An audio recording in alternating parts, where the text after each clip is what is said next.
தாவைக்கா 2வது மாநில மாநாடு மதுரையில் வர 21ஆம் தேதி நடக்க போகுதுன்றது நம்ம எல்லாருக்கும் தெரியும்.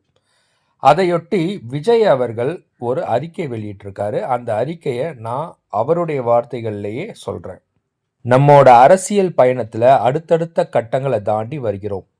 இடையில் எத்தனை சவால்கள் நெருக்கடிகள் வந்தாலும் எல்லாவற்றையும் மக்கள் சக்தியோடு, அதாவது உங்கள் ஆதரவோடு, கடவுளின் அருளால் கடந்து வந்து கொண்டிருக்கிறோம். வருகிற 2026 சட்டமன்ற தேர்தலுக்கு நாம் முழு வீச்சில் தயாராகி கொண்டிருக்கிறோம். இந்த சூழலில் நம்முடைய 2வது மாநில மாநாட்டை ஆகஸ்ட் 21ஆம் தேதி மதுரை பாரப்பத்தியில் நாம் நடத்த இருப்பது உங்கள் அனைவருக்கும் தெரிஞ்சதுதான்.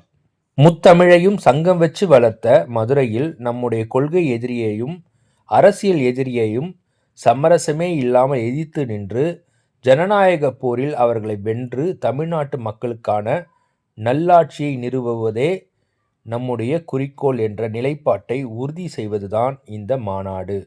அதனால்தான் வைகை மண்ணில் நடக்கும் இந்த மாநாடு வாகை சூடும் வரலாறு திரும்புகிறது வெற்றி பேரணியில் தமிழ்நாடு என்ற தேர்தல் அரசியல் மையக் கருத்தை முன்வைத்து நடக்க இருக்கிறதை உங்களோடு பகிர்ந்து கொள்வதில் ரொம்ப மகிழ்ச்சி. மாநிலம் அதிர மாநாட்டுக்கு தயாராவோம். மாற்று சக்தி நாமன்று, முதன்மை சக்தி நாம் என்பதை உலகிற்கு மீண்டும் உணர்த்துவோம்.